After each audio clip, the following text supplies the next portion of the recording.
On Friday the 13th, 1307, the most powerful military organization in the world was destroyed in a single day.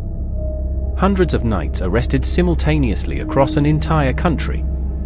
And the order that had lasted 2 centuries vanished almost overnight. No one has ever fully explained what really happened to them. Friday, October the 13th, 1307. Before dawn, across every corner of France, sealed orders were opened simultaneously. King Philip IV had planned this moment for months. In a single coordinated operation, hundreds of Knights Templar were arrested. At the same moment, across the entire country, the most powerful military organization in the medieval world. An order that had fought crusades, built castles, created the first international banking system and accumulated wealth that rivaled kings, was gone. In a single morning. The charges against them were extraordinary. Heresy, devil worship, obscene rituals, spitting on the cross. Were the charges true? Or was something else entirely going on? This is the true story of the Knights Templar. And the mystery has never been fully solved. But to understand why the Templars were destroyed, you must first understand what they had become. Because by 1307, the Knights Templar were no longer just soldiers.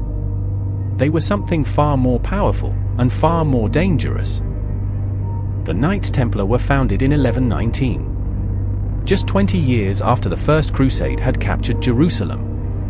9 knights, led by a French nobleman named Hugues de Payens, approached the King of Jerusalem with a proposal.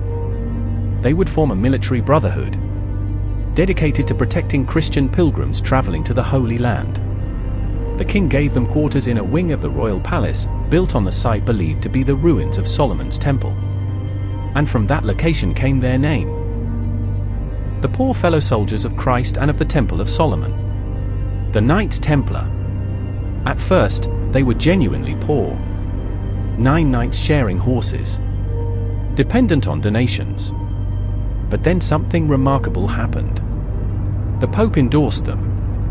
In 1139, Pope Innocent II issued a papal bull that changed everything. The Templars were exempt from all taxes. They answered to no king, no bishop, only the Pope himself. And the donations began to flood in. Land, money, castles, entire estates. Within decades, the Knights Templar had transformed from 9 poor knights into the most powerful military and financial organization in the Christian world. They built a banking system so sophisticated that a pilgrim could deposit money in London and withdraw it in Jerusalem. The first traveler's checks in history. They owned properties across Europe and the Middle East. They had their own fleet of ships, their own ports, their own laws. They were, in effect, a state within a state, answerable to no one. And that made them very, very dangerous to the kings of Europe. Because the Templars had accumulated something even more dangerous than wealth or military power. They had accumulated secrets. And some historians believe those secrets were what truly destroyed them. The Knights Templar conducted their initiation ceremonies in absolute secrecy. No outsiders were permitted.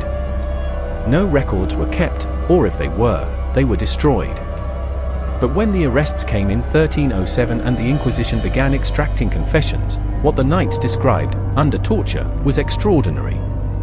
Initiates were allegedly required to deny Christ 3 times, to spit on the cross, to kiss their initiator, on the mouth, on the navel, on the base of the spine, and on a part of the body that the trial records describe only in Latin.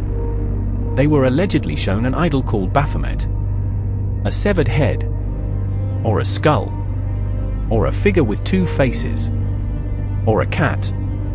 The descriptions varied wildly, which is either evidence that the rituals were real and varied, or evidence that the confessions were fabricated under torture.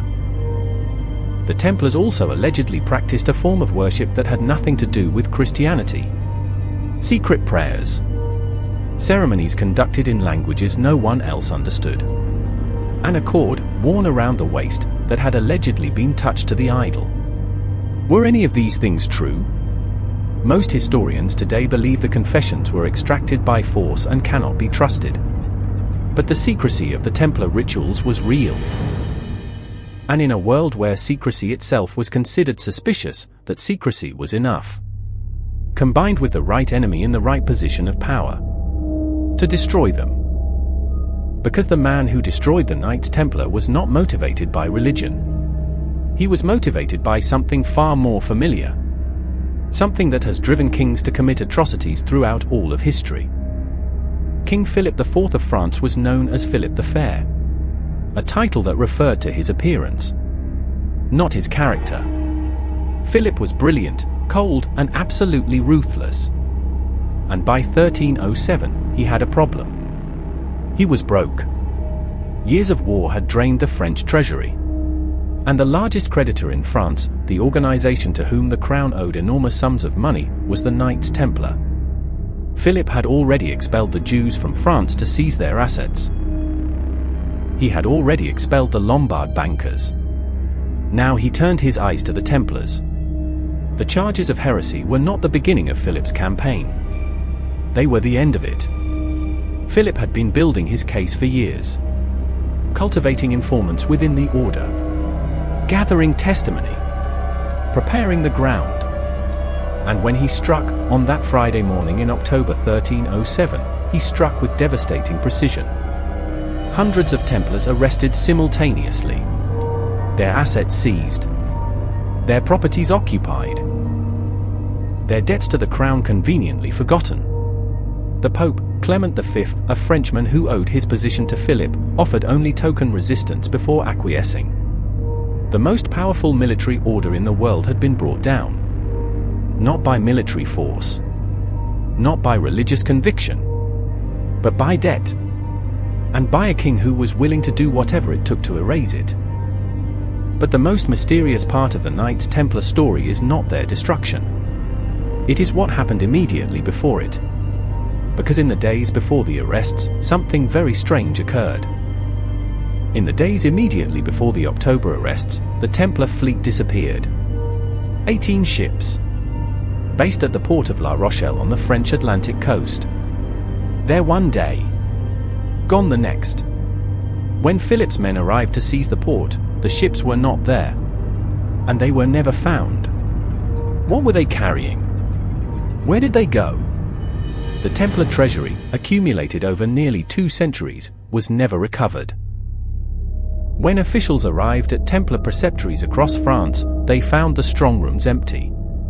The gold was gone. The silver was gone. The documents were gone.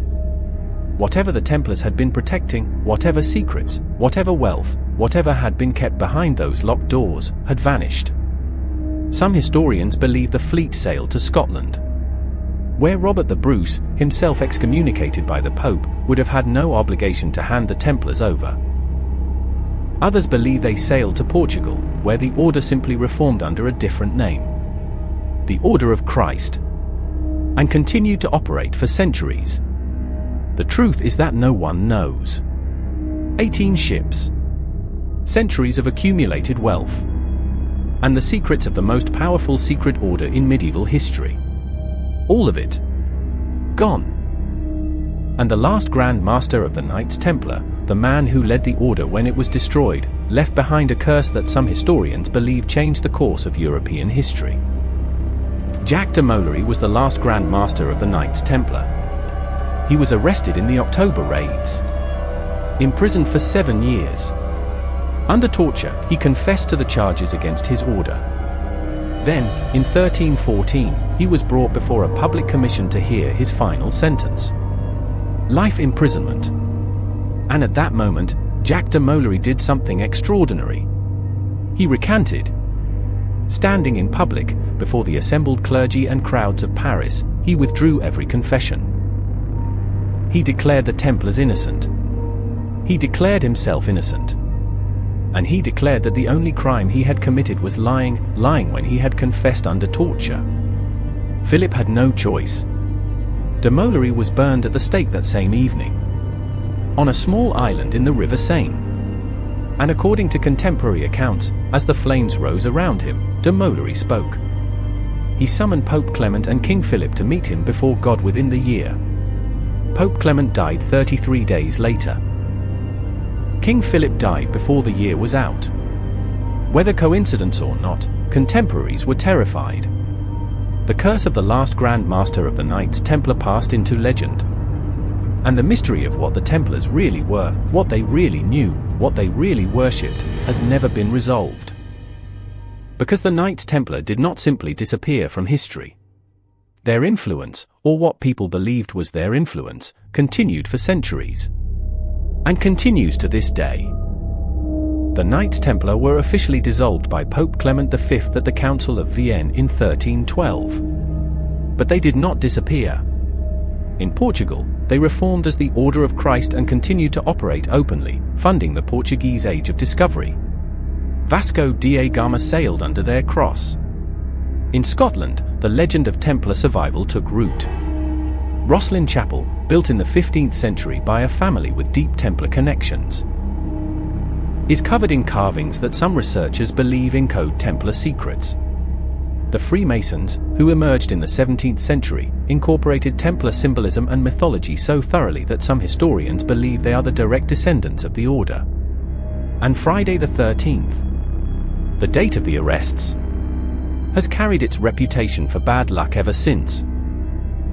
Whether the Knights Templar were heretics, bankers, protectors of ancient secrets, or simply the victims of a greedy king is a question that historians still debate.